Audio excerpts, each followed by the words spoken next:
நம்ம channel subscriber எல்லாருக்கும் வணக்கம்.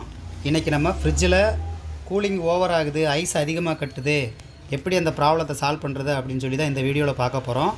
இந்த வீடியோ இப்போ நீங்கள் ஃபஸ்ட் டைம் பார்க்குறீங்க அப்படின்னா மறக்காமல் நம்ம சேனலை சப்ஸ்கிரைப் பண்ணுங்கள். கூடவே அந்த பெல் ஐக்கானையும் கிளிக் பண்ணிடுங்க. அப்போ தான் நம்ம அடுத்தடுத்து போடுற வீடியோ உங்களுக்கு நோட்டிஃபிகேஷனில் வந்துடும்.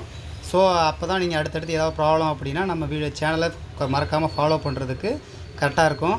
இது எப்படி சால்வ் பண்ணுறது அப்படின்னு சொல்லி இந்த வீடியோவில் பார்க்கலாம். வாங்க வீடியோக்குள்ளே போகலாம். இங்கே பார்த்தீங்க அப்படின்னா ஐஸ் ஓவராக கட்டினதுனால ஃபுல்லாகவே இந்த ஃப்ரீசர் பாக்ஸில் இருக்க டோரு உடஞ்சிருச்சு. மேக்ஸிமம் ஐஸ் அதிகமாக கட்டுச்சுனாவே உங்களால் அந்த டோரை ஓப்பன் பண்ண முடியாது. நீங்கள் அதை ஓப்பன் பண்ண ட்ரை பண்ணுறப்ப ஆட்டோமேட்டிக்காக அது உடஞ்சிரும். கூலிங் அதிகமாக கட்டுது அப்படின்னா ஃபஸ்ட்டு என்னவாக இருக்கும் அப்படின்னா ஒழுங்காக டோரு க்ளோஸ் ஆகலை. அதாவது ஃப்ரிட்ஜில் நீங்கள் அந்த ஃப்ரீசர் டோரில் அதிக வெயிட் வைக்கிறப்ப என்ன ஆகுன்னா டோர் ஆட்டோமேட்டிக்காக கீழே இறங்கிக்கும்.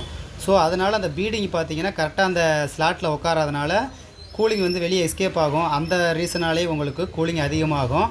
இன்னொன்று என்னென்னா தெர்மோசாட்ரு பார்த்தீங்கன்னா உங்களுக்கு ஒரு குறிப்பிட்ட வருஷத்துக்கு அப்புறம் பார்த்தீங்கன்னா ஆட்டோமேட்டிக்காக டெம்பரேச்சர் கண்ட்ரோல் ஆகாது. அந்த கண்ட்ரோல் ஆகாத டைமில் பார்த்தீங்கன்னா உங்களுக்கு ஃப்ரிட்ஜிலேருந்து ஐஸ் ஓவராக கட்டும். கம்ப்ரஸர் அந்த தெர்மோசாட்டரோட கண்ட்ரோல் நிற்காமல் கண்டினியூஸாக கம்ப்ரஸர் ஓடுறனால பார்த்தீங்கன்னா ஃப்ரீசர் பாக்ஸ் ஃபுல்லாக ஐஸாக அதிகமாகிக்கிட்டே இருக்கும்.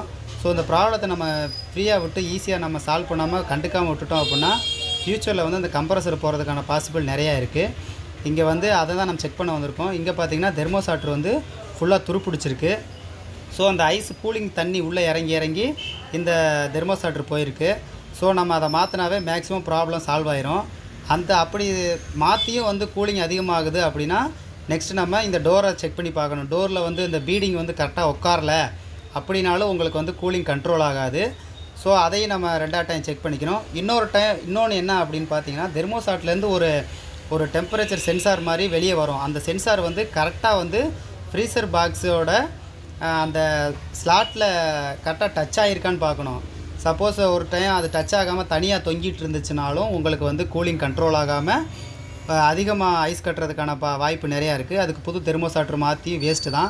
அந்த ப்ராப்ளத்தை கரெக்டாக நம்ம செக் பண்ணிட்டோம் அப்படின்னாவே நம்ம ஐஸ் கட்டுறதை ஆட்டோமேட்டிக்காக நம்ம அந்த ப்ராப்ளத்தை சால்வ் பண்ணிடலாம். இதை டெக்னீஷியன் தான் சரி பண்ணணும்னு கிடையாது. இதை நீங்கள் கரெக்டாக பார்த்துட்டிங்கனாவே இதான் ப்ராப்ளம்ன்றதை நம்ம கண்டுபிடிச்சிடலாம். அதுக்கப்புறம் நம்ம முடிஞ்சால் மாற்றலாம். இல்லை அப்படின்னா மேக்ஸிமம் நீங்கள் டெக்னீஷியனை கூப்பிட்டு மாற்றுறது தான் பெஸ்ட்டு. ஏன்னா இதை கரெக்டாக நீங்கள் மாட்டலை, கரெக்டாக செக் பண்ணல அப்படின்னா மறுபடியும் அந்த ரிட்டன் ப்ராப்ளம் வரும். இதை சின்ன செலவு அப்படின்னு சொல்லிட்டு இதை கண்டுக்காமல் விட்டுட்டிங்க அப்படின்னா ஃப்யூச்சரில் பார்த்தீங்கன்னா கம்ப்ரஸர் அவுட் ஆகி ஃப்ரிட்ஜு சேஞ்ச் பண்ணுறதுக்கான பாசிபிள் நிறையா வந்துடும். அதே மாதிரி ஃப்ரிட்ஜை தெர்மோசாட்ரு மாட்டிட்டீங்க அப்படின்னாவே கூடவே அந்த ஃப்ரீசர் டோரையும் மாற்றிடுங்க.